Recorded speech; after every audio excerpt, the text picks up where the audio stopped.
see why you've done so well at the firm. Huh? Though I gotta say, never would have guessed what kind of meat you were packing, buddy. Welcome to the Bench Movie Club. I am Lilly. And I'm Daddy, the magic unicorn. Anyway. Did you ever see that little cartoon about the unicorn? Charlie! Go to... Oh, yes. Yeah, okay. We found a map to Candy Mountain. Candy Mountain, Charlie. Yeah, Charlie. We're going to Candy Mountain. I think that inspired this film. I don't think it did. I'm sure there was a song called Charlie in it. I remember at one point, I'm sure they said Charlie. Anyway, today we are discussing Death of the Unicorn, the new A24 movie. 2025 is the year that it came out. I mean... Yes. Now, if you haven't seen the film, don't listen to the podcast. Go watch it if you're expecting a nice drama about accidentally killing a unicorn and the moral dilemmas afterwards. Because I didn't know what the film was about. Lily did. No, I didn't. I went into it with similar stance to you. All I'd heard was just small bits. I avoided the trailer and just went off of actors. And what happens in the film? Like what you said a minute ago. No, tell them. Right, spoilers from now on. Lily, tell me the story of the film. Okay. So, Jenna Ortega's character Ridley and her father, played by Paul Rudd, are on their way to a retreat with her dad's boss and his family. And as they're getting there, they accidentally hit a unicorn. And so once they arrive at the lodge, did you say it was a lodge? Mm. Yeah. Once they arrive at the lodge, obviously everyone ends up discovering the unicorn in the car. This is very long-winded. I feel like you'd do a much better job at it. Yeah, but you're projecting better than me. Go! And then, okay. And so once the rich family discover that the unicorn's got healing properties, they decide to use it to eliminate his cancer. Whose cancer? The boss's cancer. Again, I can't remember the actors. Yeah, and then as they start using the unicorn's blood to heal themselves, more and more horror entails or starts happening because the other unicorns in the forest, i.e. the parents of this unicorn, decide to start attacking and attempt to take back their child. Yes. Now, I didn't know what to expect because, as I said, all I knew was that there was a film called Death of a Unicorn, that the distributor was A23 Studios. A24. The distributor was A25 Studios. 24 Studios. And based on their previous works, I just made an assumption, and also based on the actors in the film, that it was going to be like an offbeat drama comedy type thing. And which it sort of was. It sort of was, but it does descend more into...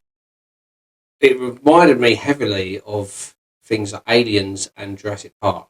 Well, it's very... You can see the heavy referencing to that in the film.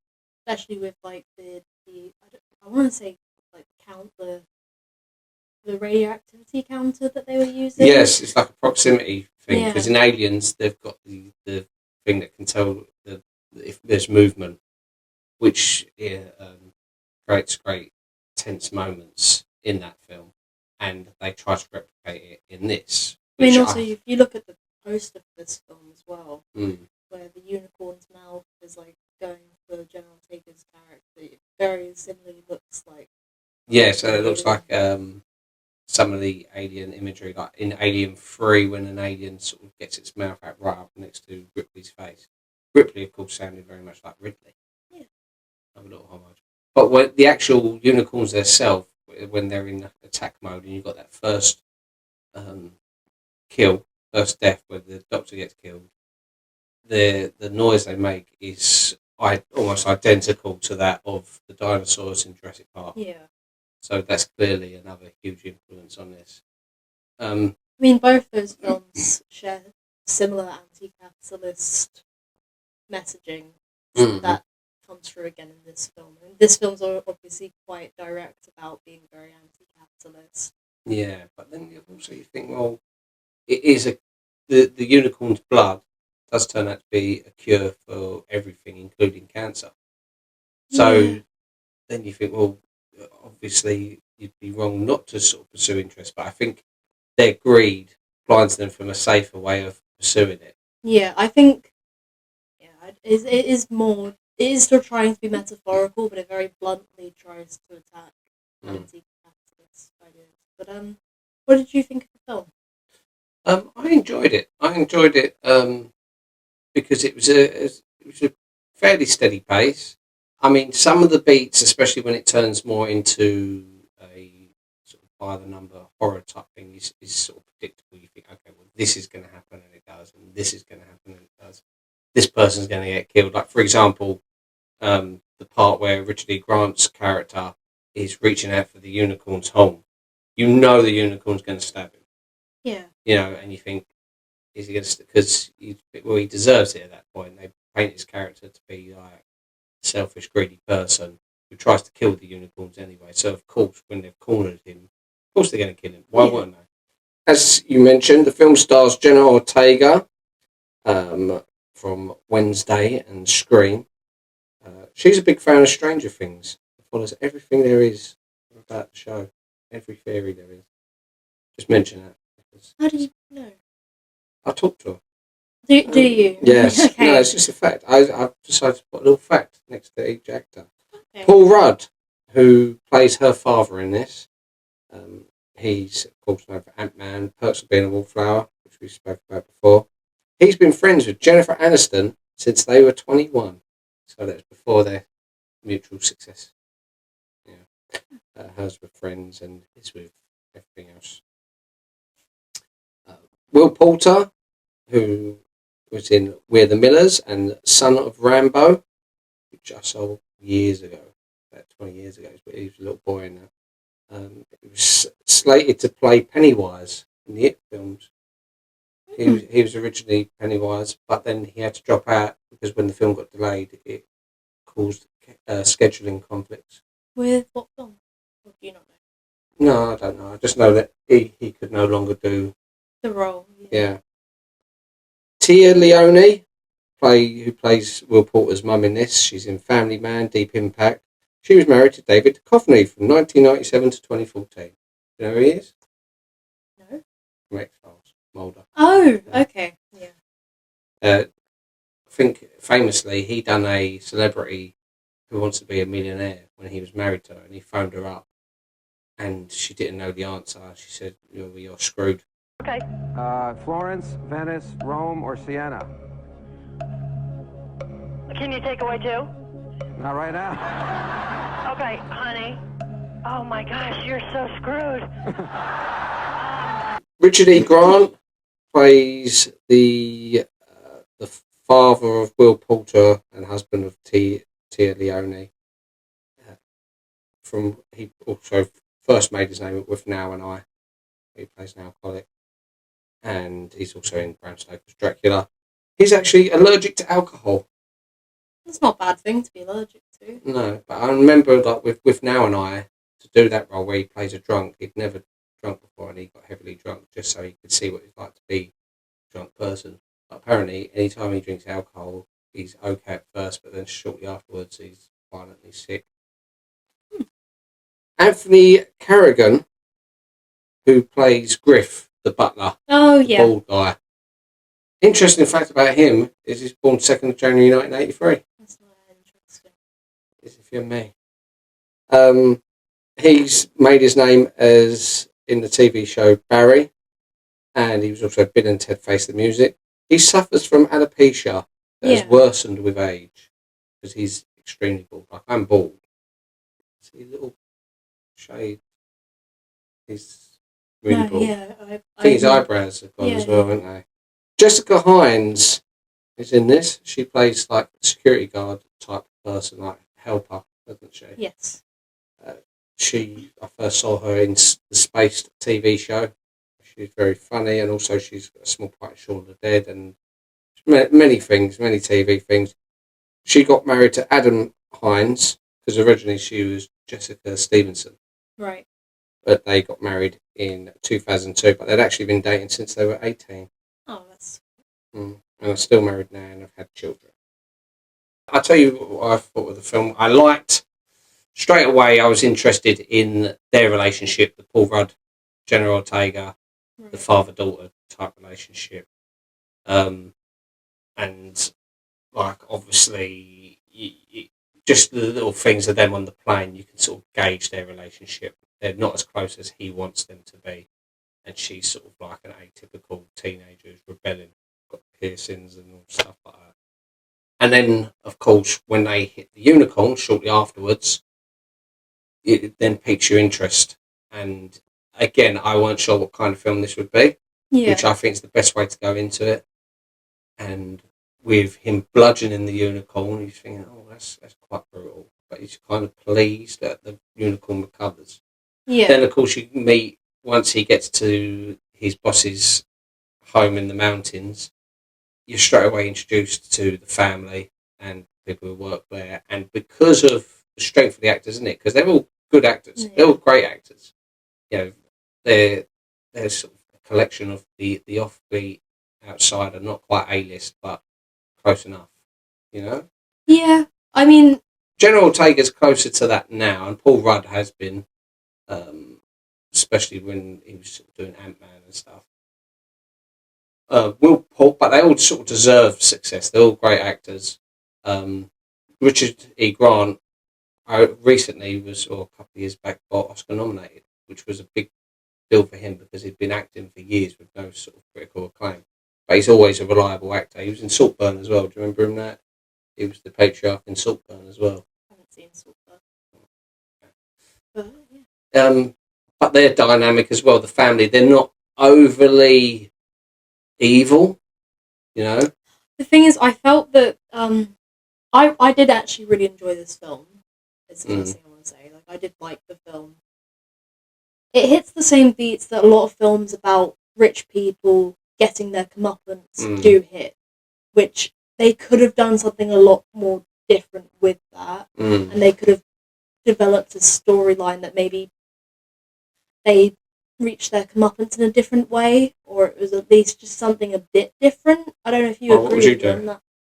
I'm just trying to think in that respect, like within the guidelines of the story as well. Say, I think maybe if the concept, because the original thing that I thought was going to play out was that the unicorn's blood was going to have like a negative effect maybe on people that weren't pure of heart, because I was thinking, oh, Jenna Ortega's character and Paul Rudd's character, it would work if their ailments that got cured was because they were good people. Yeah. So whereas when it happened to the richer people, I think if it had like maybe deteriorated them after a short amount of time, like maybe making them a bit more grotesque and eventually killing them, I think that would have been a bit more interesting. That could have been interesting. But for obviously the person who wrote the story, the director, he's obviously had in his mind which direction he was going to go. So for that to happen, you had to sort of cut to the chase and do the usual stereotypes. But I did feel most of the time the villains, as it were, or the rich family, weren't over the top villains. They were just ignorant.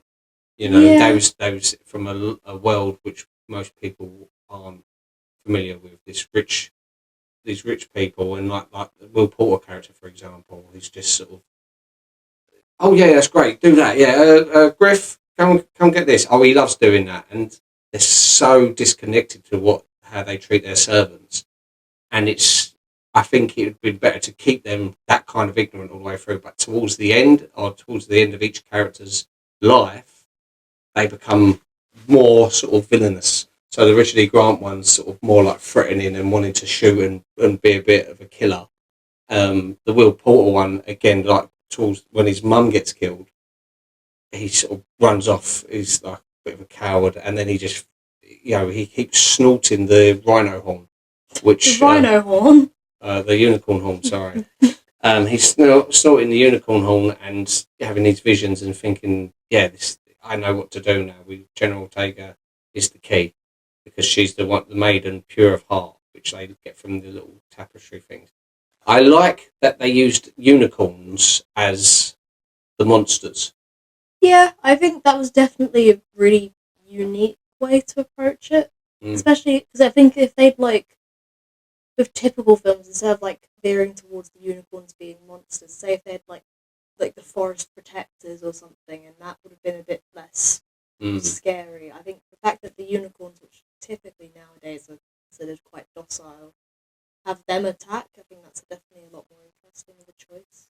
And again, with them, it doesn't make them out and out monsters because, as you see, if you sort of treat them with respect and you're a good person, they won't kill you. Like they don't kill General Ortega or her dad.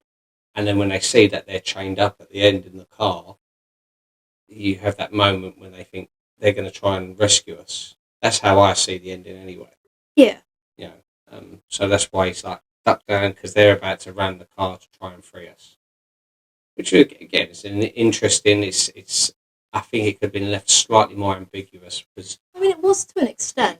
I mean, you don't actually see what happens. You just hear the car get hit, so you don't actually know what happens afterwards. You see him run into the car. Yeah, that's what I'm saying. You see the car get hit. Yeah. You don't see what happens afterwards, though. You don't know if they actually get out the car or anything like that. I'm just saying, I would have cut away slightly earlier, like once the unicorn sees the chains, and Paul Rudd's sort of like, oh, you could have ended it there, because then your mind your mind a little bit more credit to sort of make up what the director, because you could see what was going to happen. But sometimes it's better just to let us make it up in our mind. I felt all the performances were good. They was interesting, and it kept me interested enough. It's quite a fun film to sort of get into. It's quirky enough, and it's comical enough. You know, it's not, none of the performances feel forced. Like I like how the upper class ones obviously see themselves as great thinkers, and rather than when they're confronted with the unicorn, I want to say that this is a unicorn. Oh, so what do you think it is? It's sort of like a horse-like creature with a protrusion, and everyone wants to say what they see. They say, well, it's a unicorn. It might be a mythical creature, but we know what a unicorn looks like. A lot of species in this area are rare. What exactly are we saying this is, though? I think we know exactly what it is. A horse-like mammalia. With some sort of protrusion or growth. It's a fucking unicorn. Writer-director Alex Sharfman extensively studied unicorn mythology and folklore, revealing that he went back to Roman historians and the Old Testament Bible while researching the film. He also intensely examined the unicorn tapestry seen in the film. They are real and currently reside in the Met Cloisters in New York City. I wasn't sure if they were real tapestries or not. No, I've seen images of them before, those tapestries. They are quite famous. Did you research them then when you was into My Little Pony? Was you into unicorns? I was really into art history at the age of 9. I've seen them just purely out of someone who does or who has studied elements of history before and has had to look into art history. You've seen them, and also if you're generally interested in art, you're likely to come across them. I'm not saying you definitely will, but there is a chance. Yeah, no, they felt authentic. I was just interested to whether they were or not. No, they were. Regarding the ambiguous ending, director Alex Sharfman confirmed this part of the puzzle himself, saying, they're kind of like, yeah, okay, great, you're being held captive, we'll smash the car and see what happens, but certainly not understanding the social implications or the mechanical. Right. So they don't realise there is a chance they could kill them. Yeah, in the process. Alex Sharfman explained that the reason behind Dr. Baccia's brutal killing in the movie, the writer/director acknowledged that she was largely undeserving of her fate, and that it got a big reaction at the movie's SXSW premiere and test screenings. But because she had a hand in the experiments on the young unicorn, she was still a target for them. He said, well, the Sunita one gets a big reaction, certainly because she seems largely undeserving. She does steal a vial of unicorn horn, so the idea being they're playing in absolutes. a small infraction is still an infraction, and that counts. And I think that's also good to do as a storyteller anyway. If you kill someone who the audience would feel is undeserved of death, any deaths after that, it opens up more possibility. If she hadn't been killed, for example, if she'd got away, you'd then think, well, Paul Rudd's character's not going to die either. Yeah, I was going to say, sorry, just quickly to add, I'd say that if you then don't, if like going under the same idea that if one person does something and others follow, the others that follow are still negative in that respect. It's very similar to like Final Destination films, especially when I can't remember any of the characters' names, but obviously when he has that vision of the plane going up in flames and he gets everyone off the plane, they all escape death. They don't just blame him for having the vision. So I think that it is good to remain to that kind of. And also like the Nazis. Because No, we're not going into this. No. Why? It's not relevant. Well, it is. How the Nazis were like those of them would say, "I was just following orders," and you could argue, "Oh, well, she was just following orders." Yeah, but she was still wrong to do that. You know, even this is why I feared for Paul Rudd's character, because I thought he's been given opportunities to sort of do the right thing, but his pursuit of money is blinding him. You know, his pursuit of impressing his boss when his daughter's saying, "This is wrong, we've got to get out of here." Now, obviously, he doesn't know he's in a film, and sometimes you've got to think, well, this is a big career opportunity. I can understand how he wants to sort of stay involved, but that's why I thought his fate was sealed. So I was pleased that he survived in the end or was resurrected. Yeah, I think. But they could have killed him off. It's difficult because I think with most film plots nowadays, there isn't anything that's not been done. And so even if his character had stayed dead, right, you can kind of see where it would have gone with Jenna Ortega's character. Like, it probably wouldn't have had the unicorns trying to release them at the end. It would probably be that it is like 6 months later, and she's like, or like 3 years later, and she's now a lecturer for like mythology and stuff like that. You can kind of see stuff like that happening because of how much that sort of plot's been done. Possibly, but I also felt what was good was where she had this theory about how to satisfy the unicorns by giving back their young. Yeah. Then, of course, it turns out she was wrong, and that it didn't appease them, and that's what led to that doctor's death. Yeah. So then she's like, "Oh, I'm so sorry. I thought I knew what I was talking about." I thought that was interesting because it's good to throw little spanners in the work like that, because then you are less sure about how the film is going to pan out. I thought it was an interesting transition to daytime because it seemed like it was night. Like very deep night, and then it suddenly turned day. Yeah, I think they could have shot the daytime scenes at the magic hour. You know, but the way how it suddenly cuts, like she climbs out the window, she jumps into the bush, and all of a sudden it's bright day, and I thought, that's a weird transition. Yeah. For everything that's good about the film, because again, I did like the film, I would say there's still definitely a lot of negatives, like the heavy use of CGI. It becomes very unhelpful, I would say. Like, there's so many moments where the unicorn, obviously the budget on this film wasn't that high. I think it was around 13 or 15 million from what I can remember. Yeah. But that's not necessarily a lot for any film. No. That nowadays, at least. And so with that, obviously the CGI can't be as developed as you'd like, and hence the fact that there's a lot of moments where the unicorns kind of seem weightless, like they're not really affecting the environment, and it really brings you out of what's happening. Yeah, no, I agree with that. I think it would have been handy if they'd had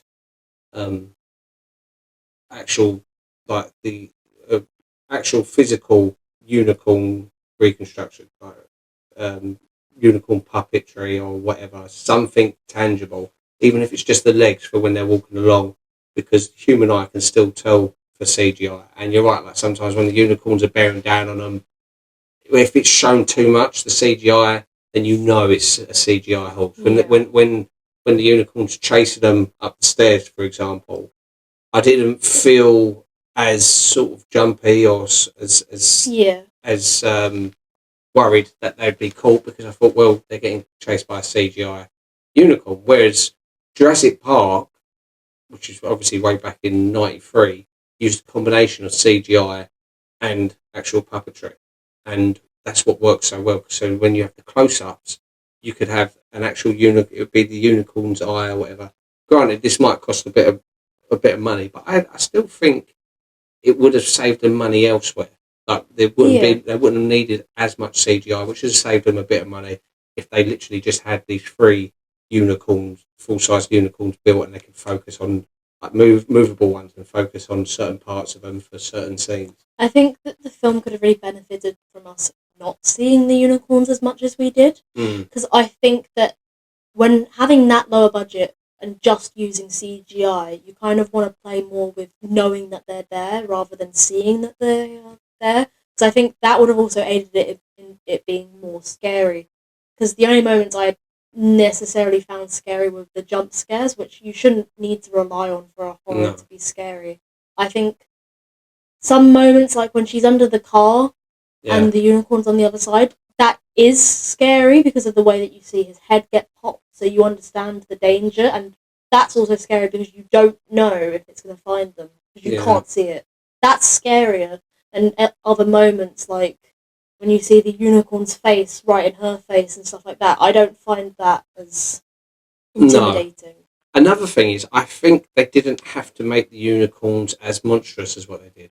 You could have made the unicorns more like traditional looking unicorns, and the joke would have worked even better. The fact that you think, because horses can be scary anyway, they're powerful creatures, and a unicorn, if the film portrays them as even more powerful and slightly bigger horses, that's scary enough because they think we can't kill these things. But when they make them like these big teeth and this tongue and the claws on their hooves, I think that wasn't necessary. I think there was a little bit of a misstep. I think again, I would have retracted from that, had practical ones, and like you said, show a lot less of the unicorn. You could have unicorns POV loads of the time, so your imagination would be like, oh my god, they're getting chased by something which is this high and it's coming after them at a pace. Little glimpses of the unicorn could have made it a more horrifying film. I see it made like comedy first, horror second. I think that what you're saying about it being not typically like a normal unicorn, I think it does shift to that by the end of the film.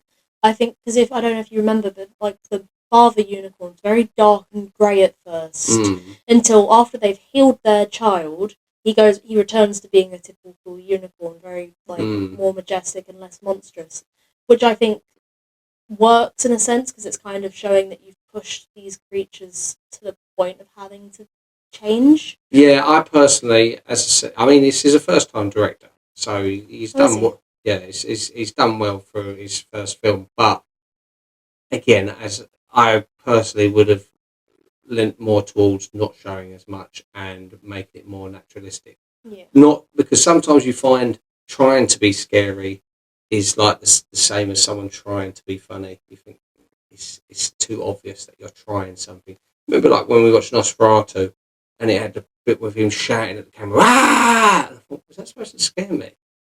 I'd find it more scary if I didn't see anything, if it alluded to something, if it was something not sure in the shadows. Like there was a part in this when they're in the bedroom upstairs and Paul Rudd's looking out in the corridor and you see that doorway and all of a sudden the silhouette of the unicorn standing there. It's funny. It made me laugh, but it's funny, but it's also like, oh, that's great.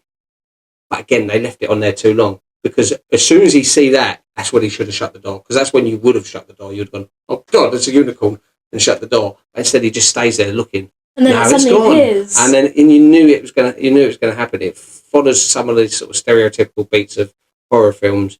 But I still think that I think what elevates it is the original concept, the idea of having a unicorn as the monster and the acting. Okay. Alex Sharfman said that he also modelled one of his shots of Odell leading Elliot and other characters into the wilderness while hunting the unicorn, specifically after one of the tapestries. Okay. Which I think is good, because I think it's also then playing into the fact that, like, a lot of the time mankind is doomed to do the same things again if they don't. Yeah, history repeating. Yeah, history repeating itself. I think they also had a good coup with getting Jenna Ortega in this, because prior to when this film was shot, she would have been the least known member of cast out of all of them. How do you? Because No. she'd signed up to this. I think it was a week before the very first episode of Wednesday was shown, and her meteoric ratings skyrocketed after Wednesday premiered. So they was able to get her a lot cheaper than she would have cost. Of course, then as they're going through post-production and even the production of the film, when they're shooting the film, they then realise, you know what, she's actually got going to have a lot of star power added to this. We're lucky we got her at the rate that we did. And then, of course, she's now second billing to Paul Rudd up there. You know, arguably more famous than him at the moment, especially amongst younger people. But he is still, I'd say he's amongst my generation and older. Probably they'll know Paul Rudd slightly more. But you know, even I've heard of like Jenna Ortega, and those are the you need younger people. So I think that was quite fortuitous for him.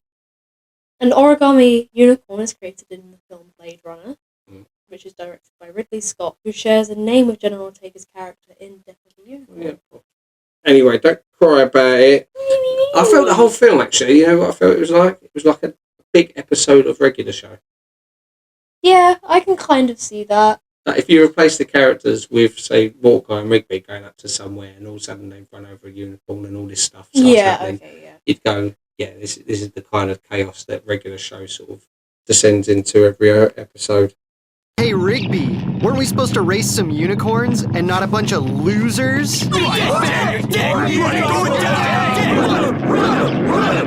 Another thing I noticed, and it sounds bitchy, but Paul Rudd in this seemed like he was carrying a bit of timber. You know, a bit of a belly. He looks heavier than he usually does, which is fine. But I think it's probably because he's a father character in this. And I don't think he deliberately done it. And the reason I say this is because I see him recently. I think it was on the Saturday Night Live special, which was obviously would have been this shot live in recent history, whereas this was probably shot a couple of years ago. And he looks like he's aged a lot, and he looks a lot thinner, which made me think: has he taken Ozempic? Ozempic. What's it called? Ozempic. I'm not saying he has, but you see a lot of celebrities at the moment who look like they've lost a lot of weight. But I think the downside of that is sometimes it can age them because their skin seems a little bit saggier. And he's quite famous for being forever young. Everyone says about how he hasn't aged for years. Yeah. The budget for this film, as you mentioned, was 15 million. Yeah. It's currently made 11 million, but it's not been out that long. It came out last Friday. Yeah, but the downside is, as I said, I haven't seen advertisements for it. I haven't been looking, but certain films, I know what films are out at the moment because you see advertisement all over the place. This, I see literally one advertisement on one London bus. And apart from that, I heard you say, do you want to go see Death of a Unicorn? And I thought it was like some weird foreign film from like 50 years ago or something. And I thought, why not? Sounds arty. But then this has happened with other A24 films in the past. Like I remember when Everything Everywhere All at Once came out. Yes, it had quite good advertising, but I remember I only really went for it initially because of the fact that Mitski was part of the people that created the music for it. And then later on it ended up becoming a massive hit. Like it was about 2 or 3 weeks after release it started getting really big traction. So I think that this film, I'm not saying it'll do similar, but I think that judging it this harshly this earlier on, I think would be. Yeah, I don't think it's not going to be half as big as everything. No, because the thing is with Everything Everywhere All at Once, it's similar to this. Maybe A24 just doesn't advertise their films good enough. They don't spend enough on advertisement because I hadn't heard of that. But I came to surprise you and sneaked into the cinema and I sat there and watched it and thought, this is a really good film. And I think it was more word of mouth that done favour for that. Now, Death of a Unicorn does deserve to at least make its money back, and I think it will, and it will make more money than that. I can't see it doing as good as Everything Everywhere at Once because there isn't enough. It's original enough as far as a horror film goes, but there's not enough originality. It's not like... I think what did Everything Everywhere All at Once really well was the fact that at the same time Doctor Strange 2 was coming out, and it had the same premise of multiverse. But it was also bombing a bit because it didn't execute the premise as well. That's what I'm getting at. What I was going to say was Everything Everywhere at Once trumps Doctor Strange in that respect. It did the theme better, and that's what also helped it. Taking my point. Anyway. Stop squeaking the chair. Film currently stands at 6.3 on IMDb. I think that's a bit harsh. You think that's harsh? Critics on Rotten Tomatoes put it at 54%.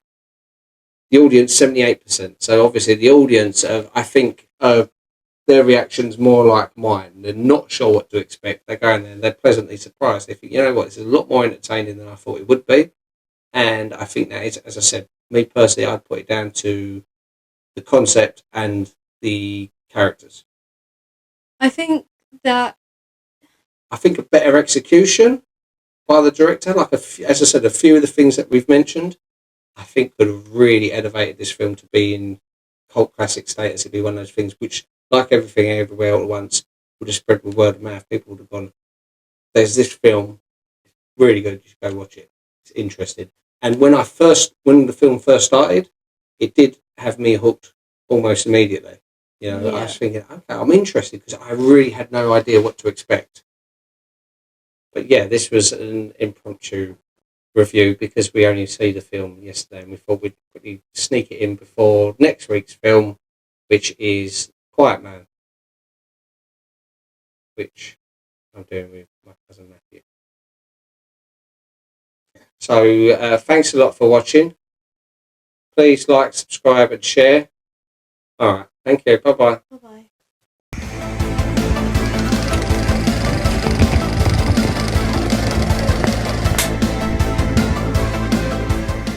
Hey, Skips. We have a problem. Unicorns.